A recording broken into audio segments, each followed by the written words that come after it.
First, I was found by men marching in formation. It was a long, slow walk, and I took it slowly. I killed a lion. I killed a lion. I was still all red and half mad. And they took me as some kind of mental deficient, some unnatural thing. I was to go on. Go on. They left a bit of bread, some gristly fat from a pan in their camp. They didn't know what I did.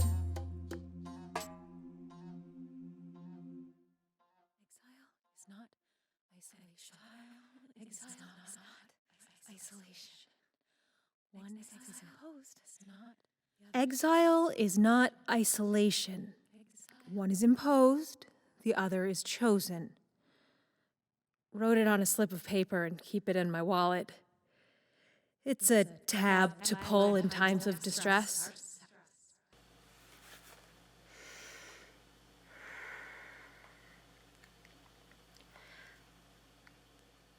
I lived near a church when I first came up. It was a small one-bedroom above a print shop whose Wi-Fi I stole. I became active in the church for something to do and would often carry the Sunday programs over from the print shop. The pastor would put a different Bible quote on the cover each week, and I would sometimes make suggestions that the pastor found distasteful.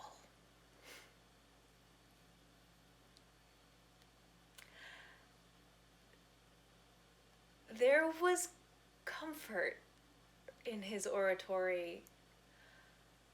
Something made you sit still and listen. Gave you a good shake deep inside. I told him once I liked his style, but only once. I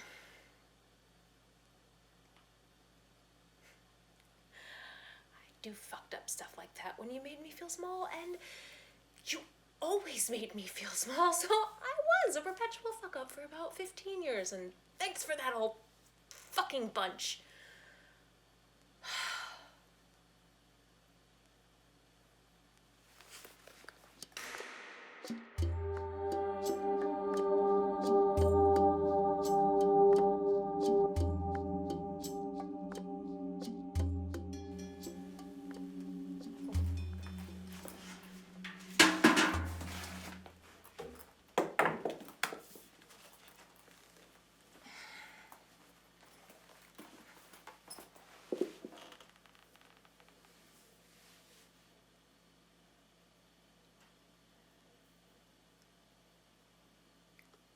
Lips greasy and fingers slick, too.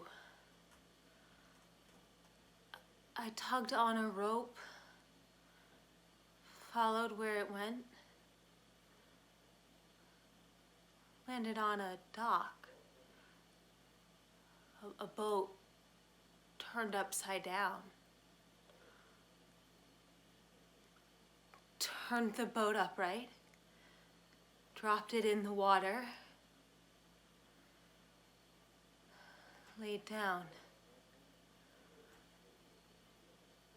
and sucked splinters from my fingers under the stars, licking the grease down in greedy gulps, but leaving your blood as best I could.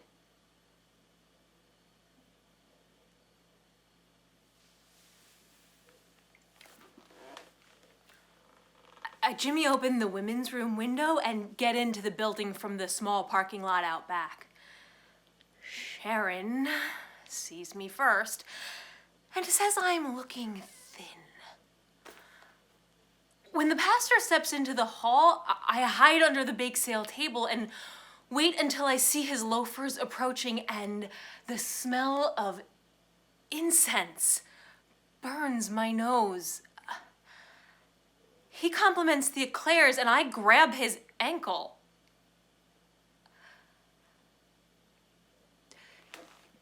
He wears sock garters.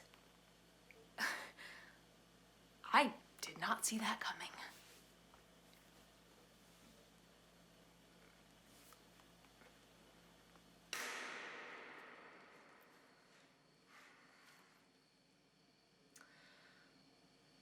A woman bunking near me at the shelter smells like malt vinegar poured over oily fish. She talked some and her story sounds like mine. That is common. Few roads lead to shelters. She said, I can make you open up. I can make you sing. I may be a sucker for absurdity. She said, give me your hand, I'll tell you your past. That's shit fortune telling. Wrong direction. Better in the long run, though. Even if it's bullshit. What's the harm? Someone held your hand a minute?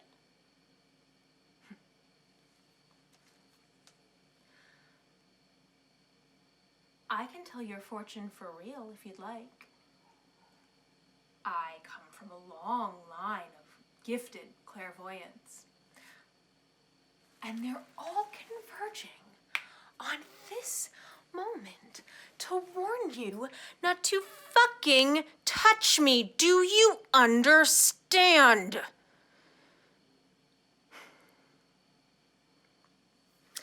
She says she doesn't have to guess my past if I'm just going to put it on display like that. I dreamed of a birthday party. His 5th. Figs and honey, goat cheese, and spiced wine, and toasted pine nuts. His wild mane of unkempt hair, chasing his cousin around the table. Pulled back through the ether by something tugging at me. A disembodied hand pawing gracelessly at my ring. I looked down to find the fish woman wedged under my bed, reaching up with her greedy fucking claw to steal my last remnant.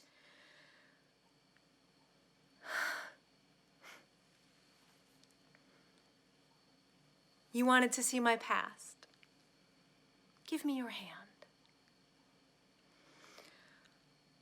I twisted her wrist until it snapped, and I swear a sheen of oil seeped up my arm.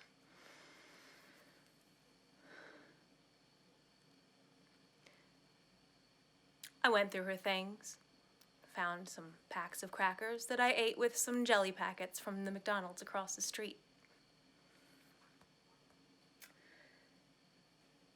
She sat on her cot, setting her wrist with rough-cut bandages and popsicle sticks. I think you have something to say to me. She said, no, I don't. We used to hang thieves where I come from. She said, that sounds like a shithole.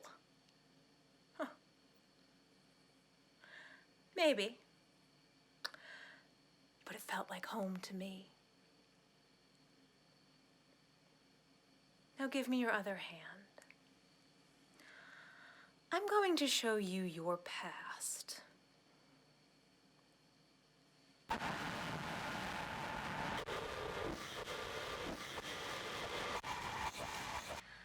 I used to swing by the outreach and pick you up fresh sticks.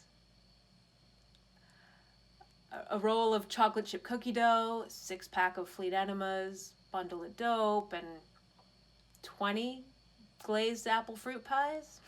Made for a good long weekend. I got the cherry ones once, and we both nearly retched. Cough syrup Pop-Tarts, we said. Brought it all back to the motel and laid it out on the mini fridge.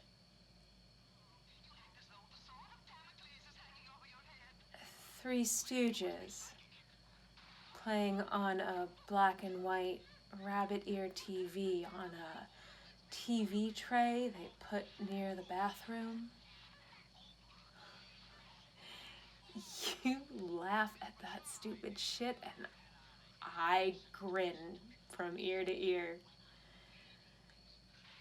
You say you got a place lined up somewhere out of town. It's clean, it's got a lot of windows, a lot of light. You just gotta talk to the landlord. You are bad at bullshitting, and I'm here for it. The top cover is matted in sweat stains, and I threaten to put a quarter in the giant Ved vibrator, see where it gets us. You say it'd be like a dog shaking out its fur. You hear they're hiring for the state parks. Summer on your knees tracking invasive species. It's not much, you say, but it's work and maybe you could do it. It's money.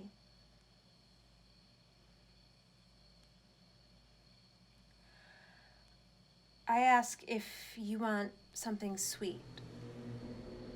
Running my nails over your skin. Raising marks.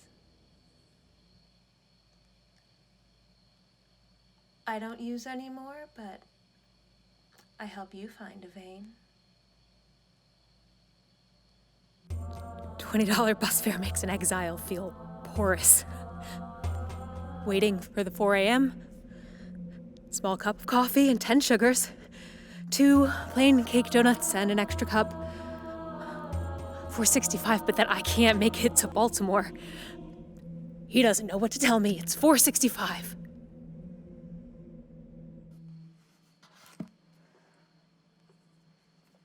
Just the coffee and the empty cup, then?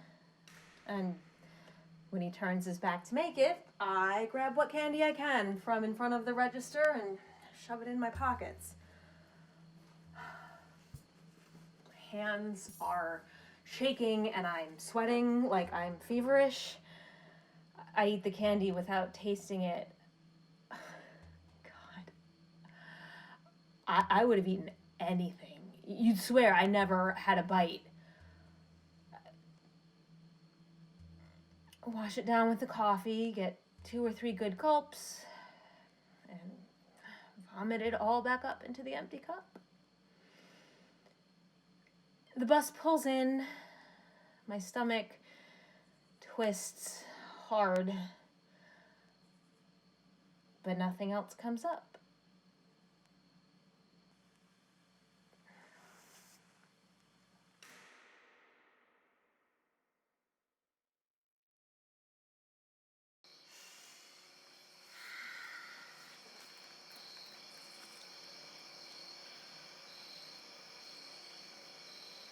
He usually pulls in just after sunrise and heads in to talk to the clerk. He comes back out about 10 minutes later with a cup of coffee and more men to unload the truck. They load the wire mesh crates full of chickens onto dollies to take into the market. I have been watching them for a week. On the 8th day, when he goes in to talk to the clerk, I reach into the truck bed and lift the mesh gate and grab the first chicken that bites me.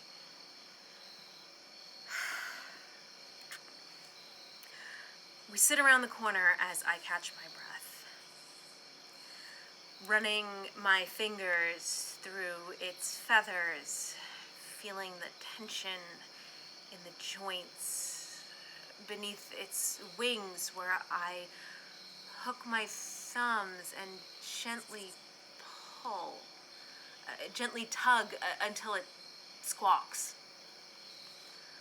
I annoyed it, so I stop.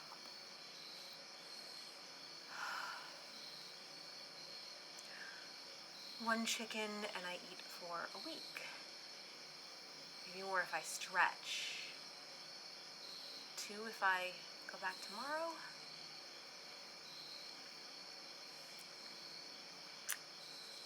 I try to wring the chicken's neck. Give in to the effort. Press and press against hunger's inertia. The echo inching along my fingers from a moment long ago that rhymes with this one now. Darkness on the mountainside, the taste of copper and clumps of wet fur, acrid as acetone under my nails. Agave, the hunter. Agave, triumphant, and beneath the streams where once ran your blood, where once I danced. Oh, Pentheus, with you.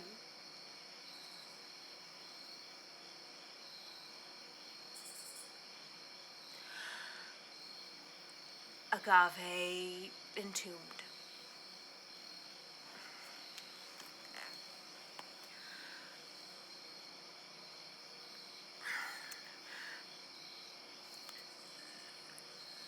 There are things I can't even whisper. Like that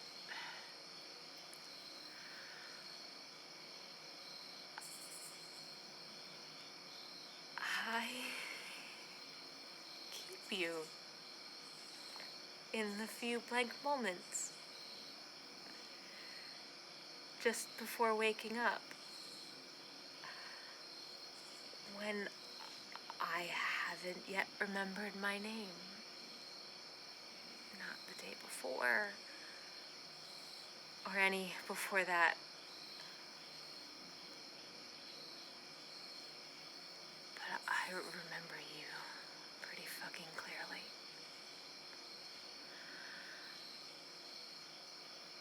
Even just for those moments. Then the rest comes back and collapses on top of you.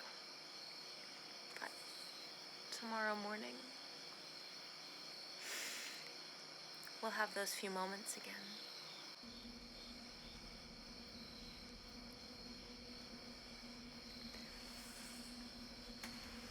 I press and press, but the chicken is unharmed. Perturbed, but unharmed. It clucks a little as I stroke along its neck with one finger. I go back around the corner and toss the chicken through the window at the driver and take his coffee out of his hand. They both start squawking. Ungrateful pricks.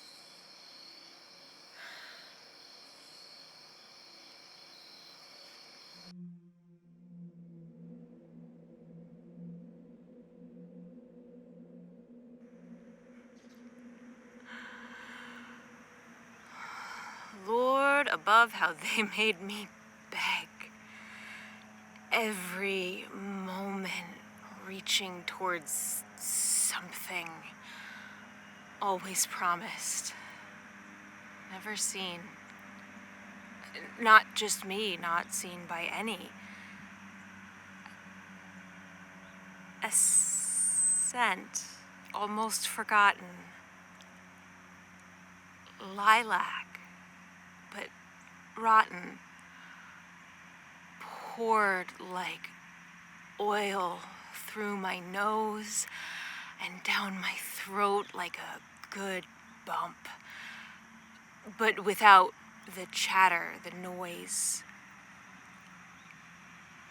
There were trees growing up all around to fight the slope of the mountain at their feet.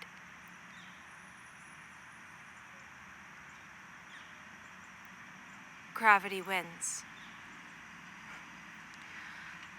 Pulls you towards center.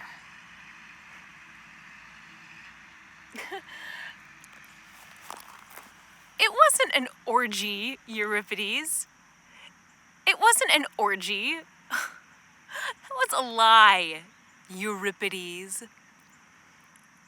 A fantasy for the bored? Or a lie for the unimpressive? We didn't have the need. We were enough.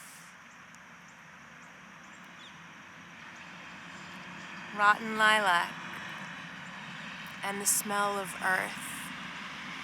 Endless days and endless hungers.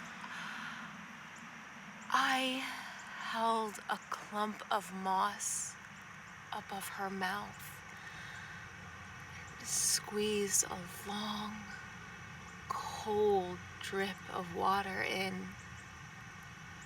as we curled up together in a ditch cut into the mountainside and dreamed of Dionysus.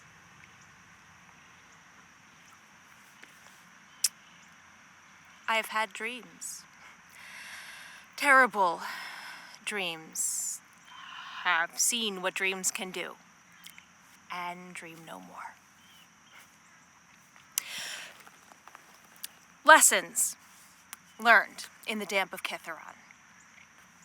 Change your socks twice as often as you think you'll need to, or you will rot. Eat half as much as your gut demands. Drink twice as much water. Squeeze it from moss. Mean it when you kiss someone. Really lean in when you are cruel sea stars. And never trust the feeling to do right by anyone.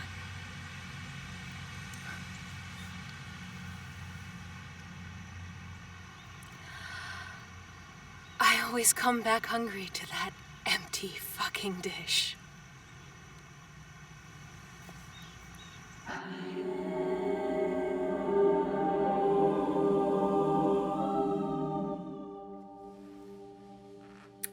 I moved from the one bedroom above the print shop to a loft down an alley between two dumpsters.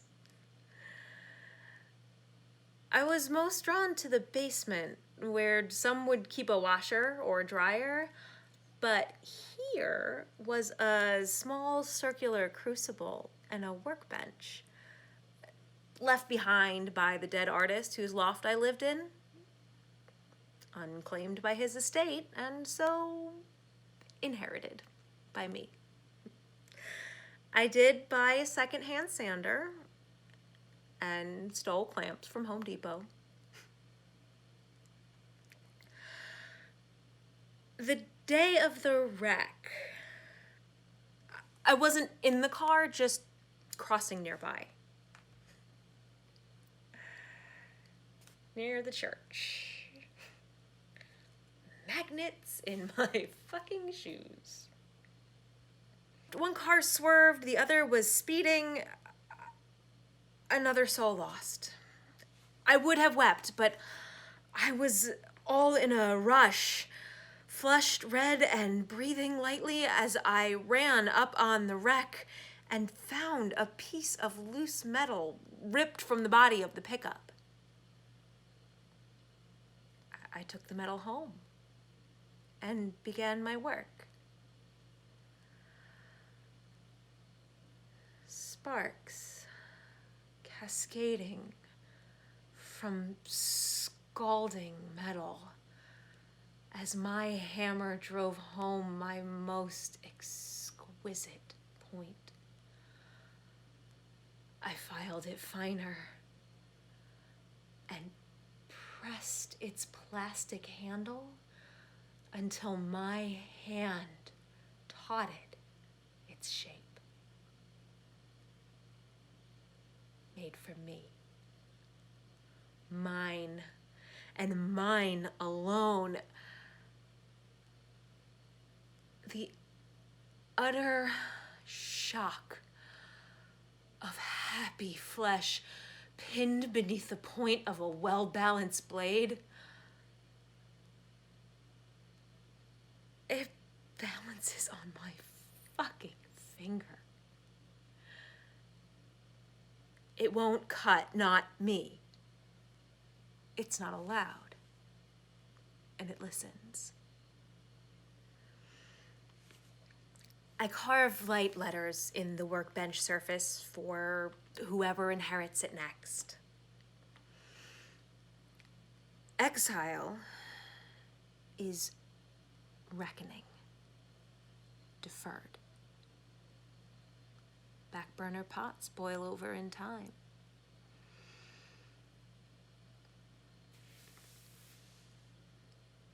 If he could look through the metal and smoke and flame, the holy smoke pouring up from the crucible and coursing through the air in a crown around my head, he might wonder and say, she makes knives now?